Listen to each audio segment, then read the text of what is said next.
is the all-conference quarterback. Finds his man, the big man Trey Berry in the flat near midfield. That's good for a first down. Such an active quarterback for the sack there.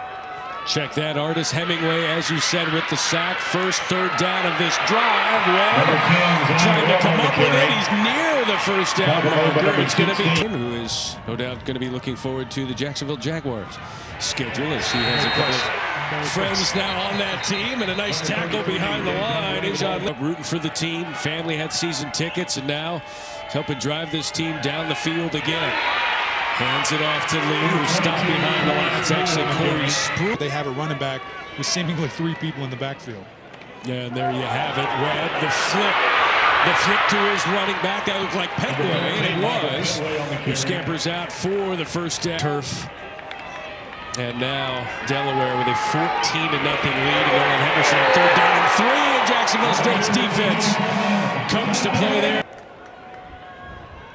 And now plays in an FCS quarterfinal. Newman finds his man across midfield. That's Trey Berry. That has not been made official yet, but he left the field on crutches after a non-contact injury to his knee. Henderson tried to avoid contact.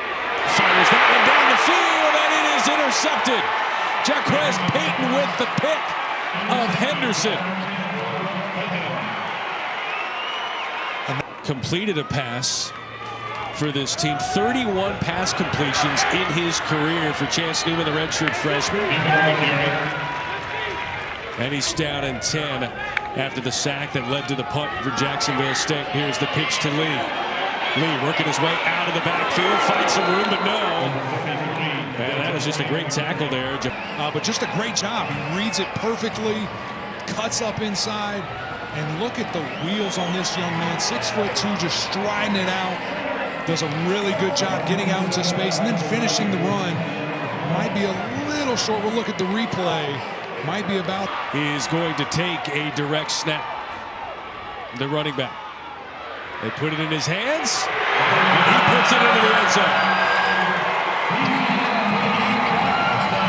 Any kind, and it's about to have the Delaware lead. And they do. Allow this quarterback to sit back and throw pretty. Anthony Paoletti in at quarterback. The flip back. That is Gene Coleman.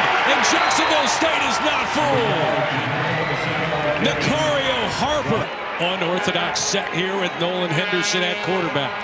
The handoff to Lee. You can see they tried to vacate the premises and force Jacksonville State to spread out. But you know who they didn't spread out? Coleman. And now Anthony Paoletti is back in at quarterback. Does flip that out. That's a loose ball. That's on the ground. Loose ball, as that was a backward pass and a lateral. Jacksonville State says we've got it. And we'll see for the official word on that live ball. And it is. Winding down with that game clock. You got a 10-point lead against an offense that's had a tough go. And boy, it's been a tough day physically for Nolan Henderson. He gets wrapped up behind. Jacksonville State with 1 first down in the second. And that one nearly picked off, and you can see Colby Reeder reaching. And they're able to show a lot of problems to teams. 4th down and 5. This is essentially the game. AC Graham, they'll live to see another series. First down here for Jacksonville State. Just their second. That as he progresses and grows has got to figure that piece out. And that one is complete to a man whose name that we didn't call enough today. Finals back in 2015. He's 49 seconds away from taking Delaware to the semifinals. AC Graham looking at the end zone. Touchdown! Jared Scott. It's an important time for your team. Oh, by the way, it's for a touchdown. Now things are going to get a little bit interesting. You kick. Well, commend Delaware. They played very good. I thought they played a solid game. Quarterback is a good player coming in. I thought he was lights out today. I mean, I thought he played great game. So I mean, you got to take your hat off to him. He made really good decisions. The ball was very accurate with the football. I thought they had a few playing early, just come out and get him outside the pocket, throw the football, and he performed, and dug herself a hole, kind of, got down to 2 scores, and I think, but he played steady the whole game and, kind of kept drives going with his legs. You take his quarterback runs, scrambles out, we probably held them less than 75 yards rushing on the day. So I think they came in the game not thinking they could run the ball a lot, and I thought we stopped the run, but we didn't do as well with the ball in the air. But he had a lot to do with that. I thought we was in good position at times. He just made great throws. Receivers, made great catches, and at times we need to be a little tighter coverage, but the plan kind of changed right at the end of the first quarter when Zion gets hurt, of course. I thought we had a really great week of practice, all 3 phases of the game. I thought we had good plans coming in, and shame we just didn't get to see the plan work out offensively because you just had a guy, playing quarterback at, really running scout team all week. Chance came in, did okay. We made a change with AC to go with the third quarter, and tonight our practice comes out and just makes a spectacular run, gets us back in it. We got to make it a 1-score game, and we're in the game. And defensively played better the second half, but still didn't get the ball. Had some stops in the red zone, forced field goals, but we had a lot of chances with the field flip to get off the field that we didn't get off the field on. It would have made a difference for sure. But I thought them coming back and making a drive and get back, making it a 2-score game with a field goal was huge, So, end of the day, you got to commend them. They made the plays, did what they had to do. Our guys, though, still proud of them. A bunch of winners in that locker room. That's what I told them when we got through in the locker room a while ago. If, when you're down 2 scores and your starting quarterback gets torn ACL, you could have hung your heads and really hung it up then against a team like Delaware. And we didn't do that. We responded. We fought to the final play of the game, gave ourselves a chance to get onside kick and have the ball in our hand again with a score to make it a 1-score game there at the end. So we didn't give up, and we played hard, and, wish Delaware well next week. Didn't expect to be sitting here talking about a loss today.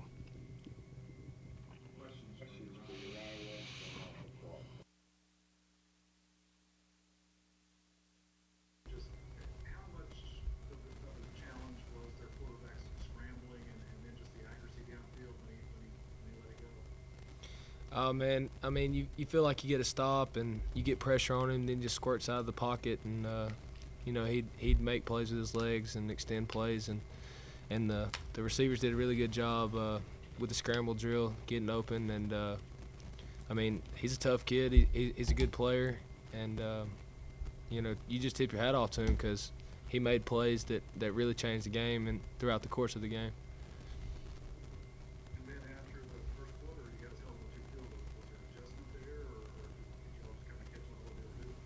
I really think they came out with a good opening script for what we were doing, and once they ran out of the script, it kind of went back to what we practiced all week, and I feel like we did a good job stopping the run and forcing them to throw the ball, and we just didn't get the stops that we needed to get whenever it was time to get off the field.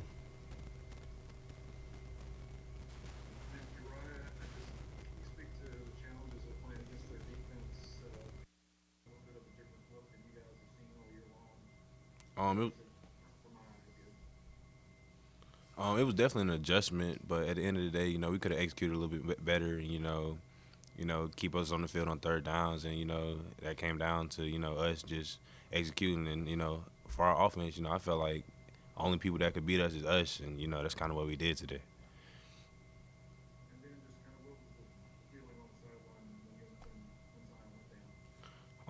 It was definitely a feeling of dread because you never want to see that happen to your quarterback.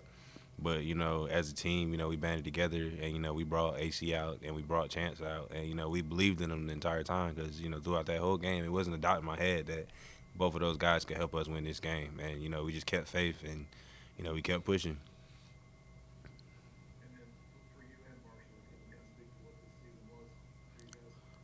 This season was a show of heart for us, basically. Like, we played the most games in the FCS. We played hard week in, week out. We never changed the script for practice. Like, we all were invested in the season. And, we want to show the world and show ourselves that we can do this. No matter when, no matter the time, no matter the season, we can do this. It was a really good team building year because, all of the adversity that we faced, it really brought us together because at the beginning of the year, it was either make you or break you. And we made a collective decision to, roll with it and try our best and, just work as hard as we could to make things shake. And in the end, I mean, I'm proud of what we did so far. Just didn't end exactly the way that we wanted it to. A little bit. I mean, they were 3 down front. We've seen that about 3 teams in our conference run that as a base, and so a little bit different. They were quite kind of not as much of a pressure as some of the teams in our league, but they got really good players. They do a good job of executing, good job of tackling, and they play with a free player in the middle. And our goal was to go in and block him. And you get down to 2 scores, you lose your quarterback, we're kind of drawing stuff up over on the sidelines, trying to create some things because you got to throw your game plan out. I kind of held my breath all spring, worried about was Zion getting hurt, just with the second guy being ready to go, and it's very limited in what we could do. And but for the most part, I thought our offense, tried to respond and give ourselves a chance. And just I think. We just couldn't do it. We didn't get it done today, as far as that. But you got to take your hat off them too. They're good defensively, good defensive football team.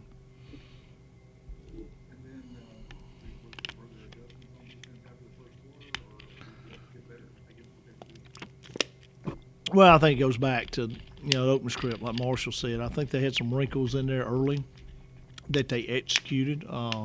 I think they hit every ball that they threw. The first 2 drives they had, you get them in 3rd and long, and I don't know how many incomplete passes he had early. It wasn't many. He made every throw and got them in scoring position. And then when they got down there, they did something with it. They put the ball in the end zone.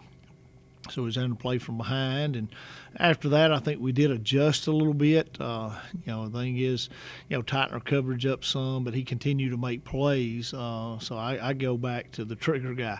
He played a heck of a ball game. I found him after the game to tell him how well he did play, and I thought he played a superb game, A+.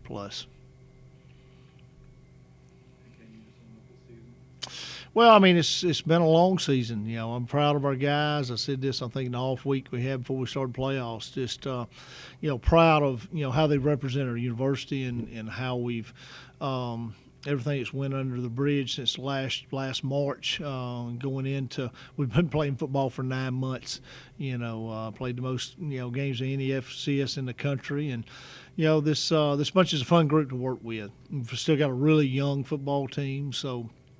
The growth I've seen from these guys over that period of time has been outstanding during the most unusual year that you could ever dream possible. So, they've just done a good job of handling everything. And I told them today before we, eat a pregame meal, I said, what about if you was with a group that, you didn't like, or, you had bad people that you were around, you'd be miserable, during this time. We got a good group to work with. We got some high character guys that are just love playing the game of football and love doing what we do. So that's made it really, really enjoyable during a very difficult time. But I'm very proud of how they've represented our university and, how they've go about handling their business. So we gave ourselves a chance at this, a shot. So, you couldn't ask for more an opportunity than what you asked for today. So we put ourselves in position to make a run at it. We made a run at it, and things just didn't go our way today.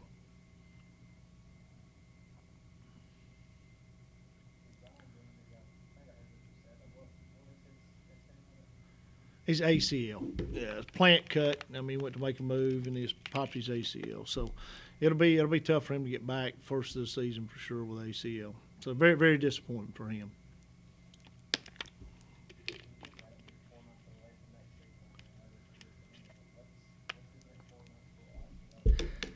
Yeah, tough. I mean, we've played with it a little bit. Didn't expect to be sitting there talking about it today. Fully expected to win this game, and it's going to be different now. We play early too. We play in a kind of kickoff classic with UAB, so we got early games. So you'll start the end of July, 1st of August. So the next couple months, we'll meet, have exit meetings this week, give our guys a little time off, and we got some guys that'll want to train at home. We got some guys that want to train here, so we'll make that available to them over the next month and a half, and we'll get back at it in the end of June and get ready to go.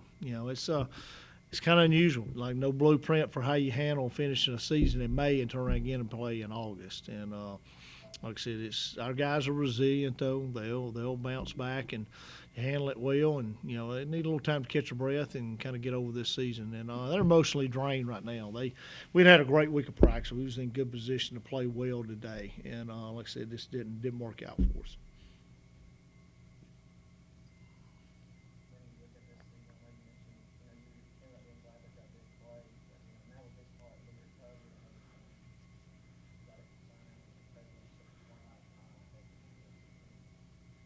Yeah, I think that was the biggest concern going in. But I had the same concern playing in the fall. So you play in the fall and you got to turn around again and play in the spring, and then so we done been through this one time. So our guys really handled the 2 months that they had before we started back in the spring. They handled it really well, and we'll be able to handle it a little bit differently because we had no access to them during November, December. So we will have access to them during May and June, but we'll handle it. We'll come up with a plan and execute the plan. Our guys, like I said, they're resilient. They'll be ready to go. But I think that's everybody's concern, even the people that just played in the spring. Well, how do you handle the recovery time to play again in the fall? So the biggest thing I've said from the get-go is we've got redshirt, freshmen and sophomores that haven't been through complete all seasons yet. So I think that's the biggest negative is allowing your body to grow and develop, and those things. It's hard to do that in the in-season weight training conditioning program.